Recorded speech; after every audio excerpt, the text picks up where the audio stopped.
ஓம் ஸ்ரீ குருப்யோ நமஹ.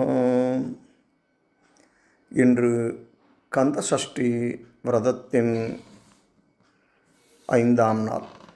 இன்று சிக்கடில் குடிகொண்டிருக்கும் சிங்காரவேலருக்கு அன்னை சக்தியாயதாட்சி வேல் வழங்கும் நிகழ்வு மிக சிறப்பாக நடைபெறும். அந்த சக்திவேல் குறித்து அருளப்பெற்ற ஒரு ஸ்தோத்திரம்தான் வேல்மாறல். வேல்மாறல் என்பது ஒரு மகா மந்திரமாகும். அருணகிரிநாதர் பாடியுள்ள சீர்பாத வகுப்பு, தேவேந்திர சங்க வகுப்பு, வேல் வகுப்பு என்ற திருவகுப்புகள் உடல் நோயையும் உயிர்ப்பிணியையும் நீக்கவல்ல மணி மந்திர ஔஷதம் போன்றதாகும். இந்த வேல்மாறல் ஸ்தோத்திரமானது ஔஷத வகுப்பு வகையை சார்ந்தது. முருகப்பெருமானுக்கே உரிய ஞானசக்தி வேலாயுதம். வேல் என்ற சொல்லுக்கு வெல் என்பதுதான் மூலம். வெல்லும் தன்மையுடையது வேல். இந்த வேல் வெளிப்பகை மற்றும் உட்பகைகளான வினைகளை வேரோடு அழிக்கும் சக்தி உடையது. அருணகிரிநாத சுவாமிகள் அருளிச் செய்த வேல் வகுப்பு உடல் நோய், மனநோய், உயிர்நோய் ஆகிய மூவகை பிணிகளுக்கும் உற்ற மருந்தாகி அவற்றை உடனே தீர்க்க வல்லதாக அமைந்துள்ளது. வேல்மாறல் பாராயணம் மன ஒருமைப்பாடு என்ற ஏகாகிர சித்தத்தை உண்டாக்கும் சக்தி உடையது. இந்த வேல்மாறலை பக்தி, சிரத்தை, மன ஒருமைப்பாட்டுடன் குறைந்தது ஒரு மண்டல காலம், அதாவது 48 நாட்கள் விடாமல் தொடர்ந்து தினமும் காலையிலோ அல்லது மாலையிலோ ஒரு முறையாவது பாராயணம் செய்து முருகப்பெருமானின் திருவருளை பெற முயற்சிப்போம். இப்பொழுது முதல் பாடலை பார்ப்போம். ஓம் வேலும் மயிலும் துணை, ஓம் வேலும் மயிலும் துணை, ஓம் வேலும் மயிலும் துணை,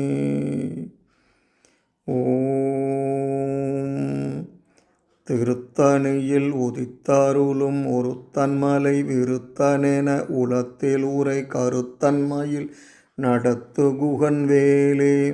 திருத்தணியில் உதித்தருளும் ஒருத்தன்மலை விருத்தனென உளத்தில் உரை கருத்தன்மையில் நடத்துகுகன் வேலே. திருத்தணியில் உதித்தருளும் ஒருத்தன்மலை விருத்தனென உளத்திலூரை கருத்தன்மையில் நடத்துகுகன் வேலே. இந்த முதல் 4 அடியை 12 முறை சொல்ல வேண்டும். பிறகு ஒவ்வொரு பாடலின் முடிவிலும் இந்த முதல் 4 அடியை கூற வேண்டும். முதல் 4 அடியின் பொருள் விளக்கம்.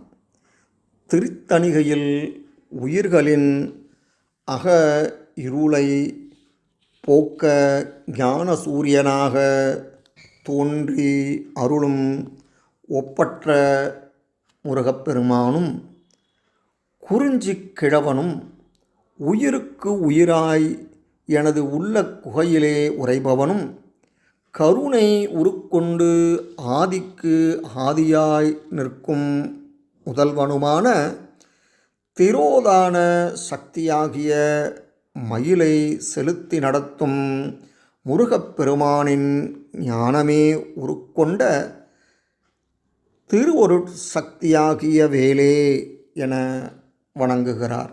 திரோதான சக்தி என்றால் இறைவனின் அருட்சக்தியையே குறிக்கும். ஆனால் அது நேரடியாக அருள் செய்வதில்லை.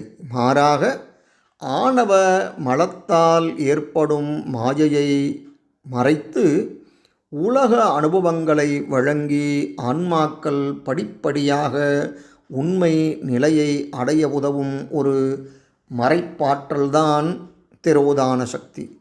இது ஆன்மாக்களுக்கு கண்ம விலைகளின் பயனை கொடுக்கும்போது செயல்பட்டு இறுதியில் பக்குவ நிலையை அடைந்தவுடன் அருட்சக்தியாக மாறி சிவப்பேற்றினை அடைய வழிவகுப்பதே திரோதான சக்தியாகும். அடுத்த பதிவிலே அடுத்த பாடலை பார்ப்போம். நன்றி, வணக்கம்.